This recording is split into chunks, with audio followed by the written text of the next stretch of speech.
Hello, everyone, and welcome back to Easy English Talk Daily. I'm Emma. And I'm Jack. How are you today, Emma? I'm doing well, thank you. I had a busy morning, but now I feel good. What about you? Oh, my day has been quite productive, actually. I managed to finish some reading, prepare for this episode, and even squeeze in a quick workout before lunch. It was intense, but rewarding. Whoa, Jack. Don't scare me with your English level already. Slow down. Oh, sorry. Did I sound too advanced? Yes. Remember, our learners are with us. We can't start at full speed. You're right. Wait. What if we make this into a fun challenge? A challenge? That sounds exciting. Tell me more. Okay, here's the game. We'll talk about just one topic, our daily life. Something as simple as talking about our day. But here's the twist. We won't stay at just one level. We'll begin simple with B1 English, then we'll step up to B2, move higher to C1, and finally reach C2. And with each step, it gets tougher. Oh, wow! That really makes me wonder how many of our listeners can survive till the end. Exactly, because it's not just tougher in the words we use, but also in the speed of how we speak. It's like riding a roller coaster. The higher we go, the faster it gets. So hold on tight, no screaming aloud. Yes, that's the fun part. So, listeners, when this episode ends, comment below and tell us, I survived till B1 or B2 or C1. Or maybe I survived till the very end, C2. And we'd really love to see your answers. It helps us know how far you made it, and it makes the challenge even more fun. And before we dive in, just a quick note. This episode is a little different from our usual ones. It doesn't come with a PDF guide or Crystal's vocabulary breakdown. Right, because today's episode is not a lesson. It's a challenge. It's all about testing yourself and seeing how far you can go. So don't go anywhere. The fun is just getting started. This is like a game, a podcast, and a growth challenge all rolled into one. Exactly. So, are you ready? Let's begin the challenge. All right, Level 1, B1 English. Let's keep it simple, but not too simple. I'll start. I usually wake up at 7:30 in the morning. When my alarm rings, I sometimes feel tired and want to stay in bed, but I know I will be late if I don't get up. So I get out of bed and go to the bathroom. First, I brush my teeth, then I wash my face, and after that, I comb my hair. Oh, I know that feeling. Sometimes I also want to stay in bed. Do you press the snooze button? Yes, sometimes once, but if I press it too many times, I don't have enough time in the morning. Same here. Do you take a shower in the morning? Sometimes, yes, but not every day. I usually prefer to take a shower in the evening because it helps me relax after work. When I shower at night, I sleep better. What about you? I always take a shower in the morning. I wake up at 6:30, a little earlier than you, and after brushing my teeth, I go straight to the shower. A shower makes me feel fresh and ready for the day. That's nice. After I finish in the bathroom, I go to the kitchen and eat breakfast. I usually eat bread and eggs. Sometimes I also eat fruit, like a banana or an apple, and I drink tea. That sounds healthy. Do you eat breakfast every day? Almost every day. If I don't eat, I feel very hungry later in the morning. I understand. For me, breakfast is very important too. I usually eat bread with cheese or sometimes rice, and I always drink coffee. I really like coffee in the morning. Yes, I know you love coffee. How many cups do you drink?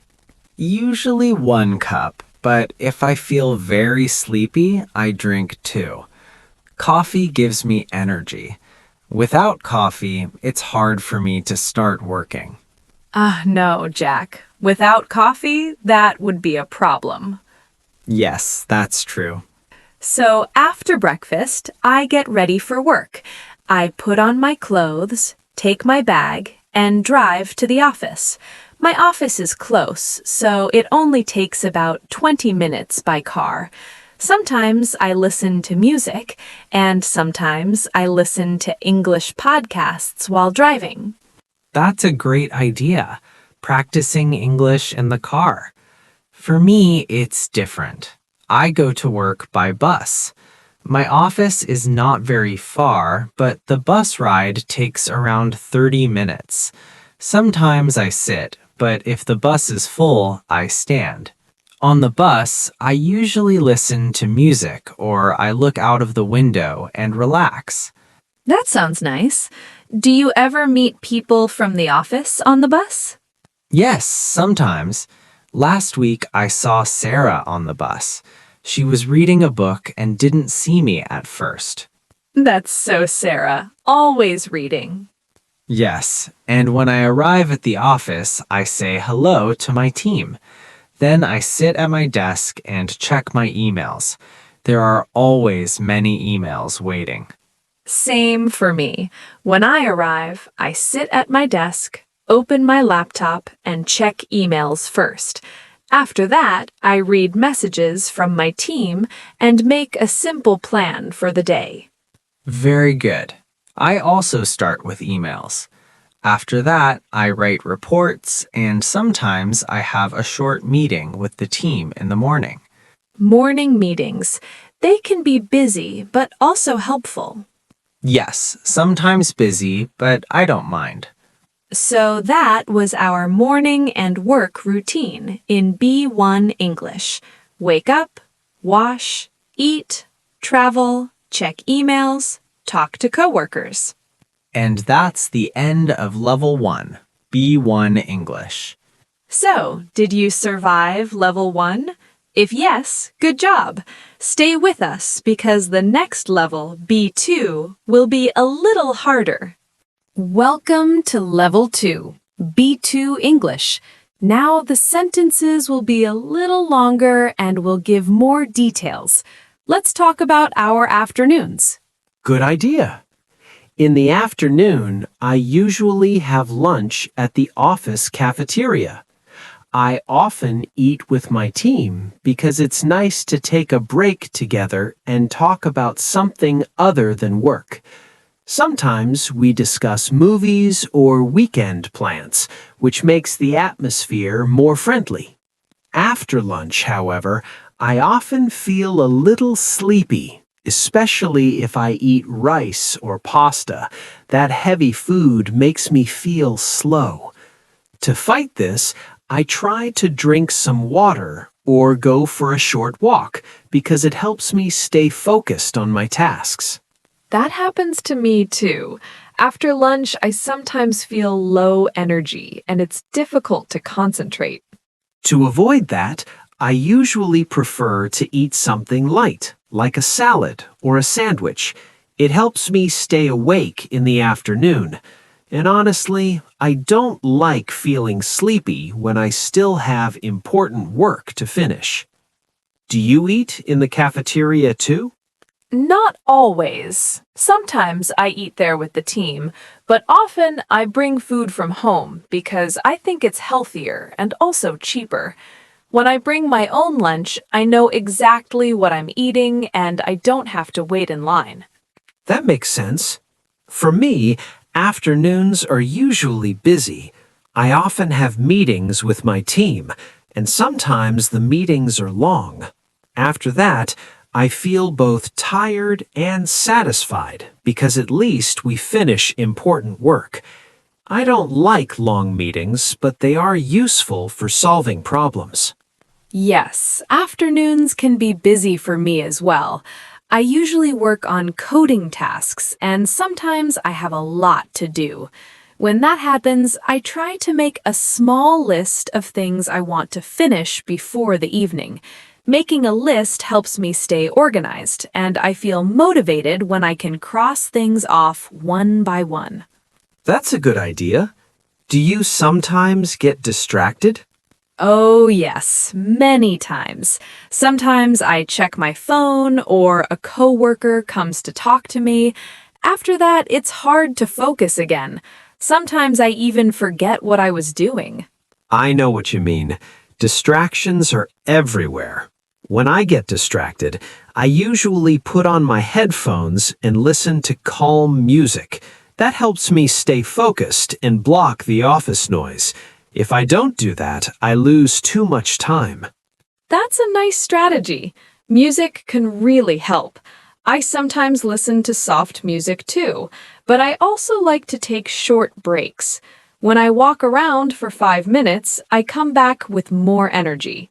Yes, small breaks make a big difference. Without them, the afternoon feels too long. Exactly. So, that's our afternoon routine in B2 English.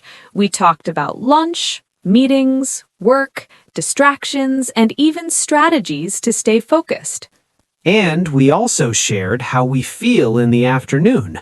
Sometimes sleepy, sometimes busy, but usually motivated to finish our tasks.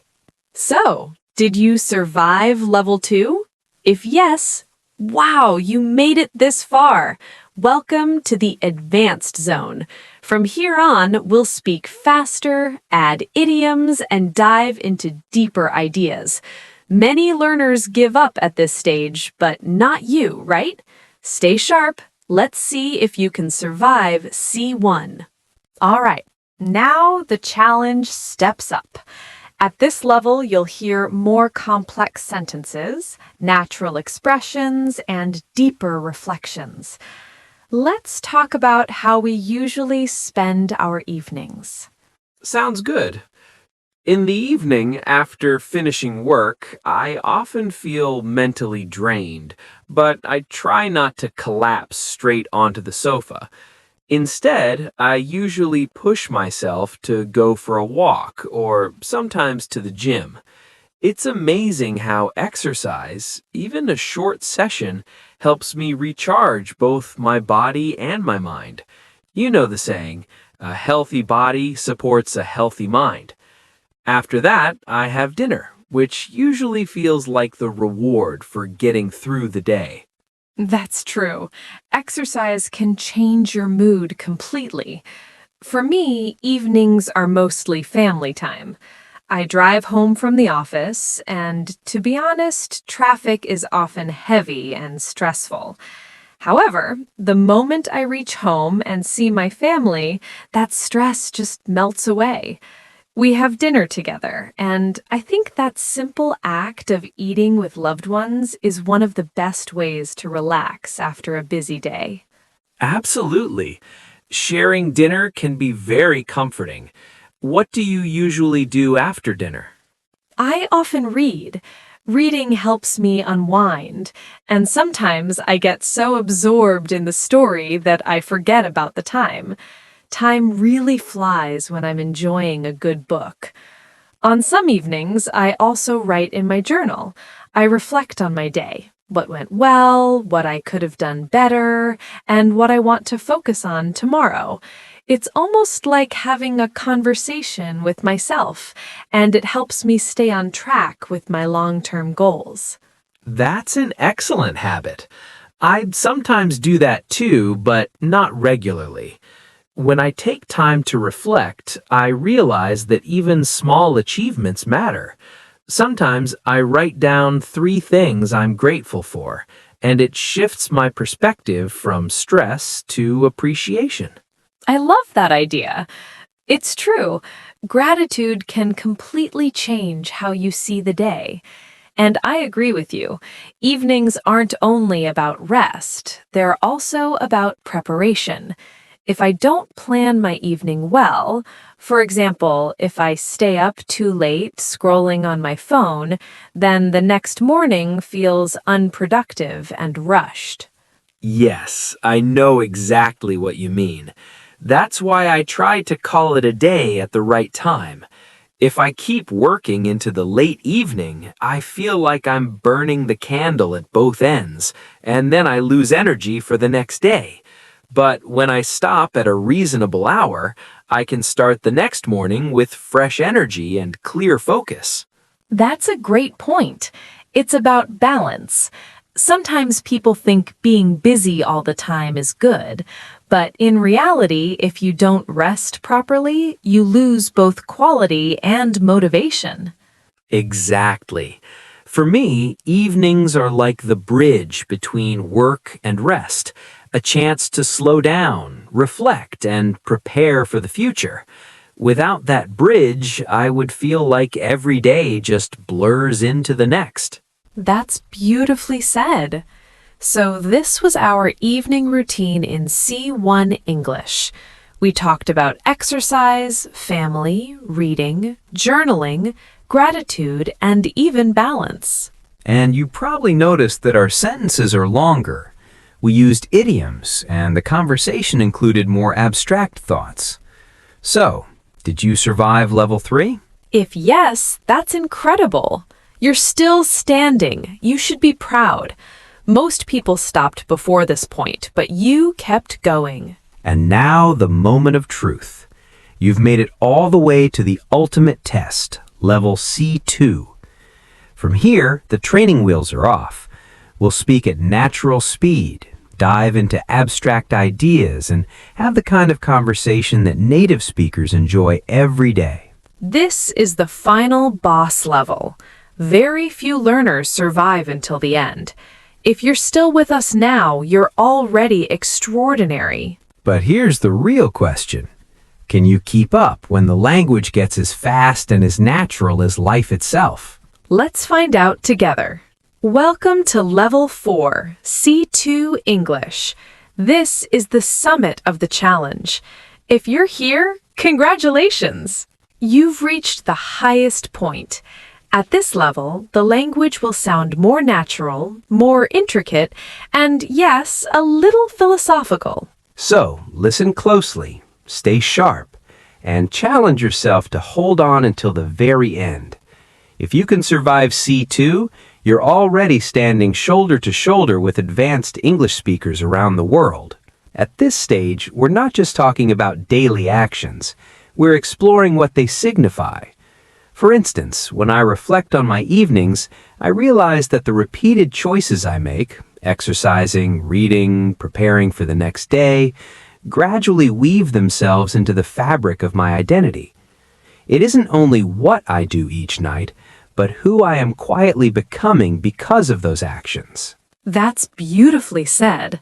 In my view, every routine functions like a seed planted in the soil of our lives.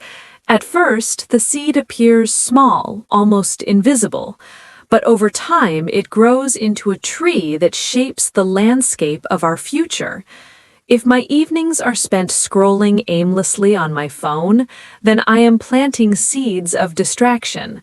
But if I choose to read, reflect, or learn, I am planting seeds of growth and intention. Yes, and this leads us to an even larger question. How do we perceive time itself? In modern society, we are often relentlessly busy, rushing from one task to another, filling every hour with activity. Yet being busy is not the same as living fully. In fact, it can be the opposite. Sometimes it feels as though we are caught in the rat race, moving faster and faster, but without direction or meaning. I couldn't agree more. Activity without reflection can become emptiness disguised as progress. I often ask myself, did I truly live today, or did I merely manage a schedule? The clock never pauses.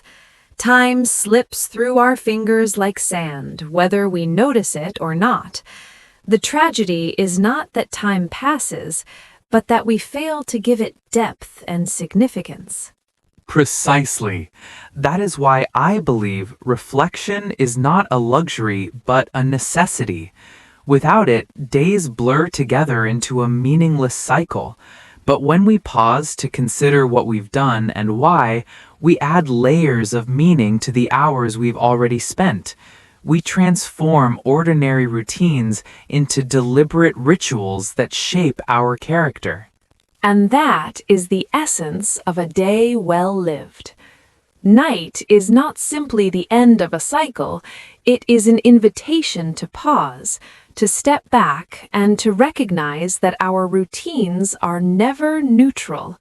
They either confine us to patterns of mediocrity, or they elevate us toward purpose and identity. Well put. So, our challenge ends with this. Every day is more than just a schedule to be managed. It is a story to be authored. The question is whether we are writing that story consciously or letting it be written by habit and haste. And that was Level 4, C2 English. We pushed beyond routines into the philosophy of time, identity, and meaning. So, did you survive this final level? If yes, you've completed the challenge. Congratulations! Comment below and tell us B1, B2, C1, or C2. Let's see how far you made it. And remember, there's no right or wrong answer here. If you stopped at B1, that's perfectly fine. It just shows you where you are today and where you can grow tomorrow. Exactly. Every level you reach is progress. The important thing is that you showed up, you listened, and you challenged yourself. If you enjoyed this episode, let us know. We might make more challenge episodes in the future so you can test yourself again and again. This has been a fun journey from B1 all the way to C2. Thank you for staying with us, and as always, Keep practicing, keep growing, and keep challenging yourself. right, see you in the next episode of the Easy English Talk Daily. Bye-bye.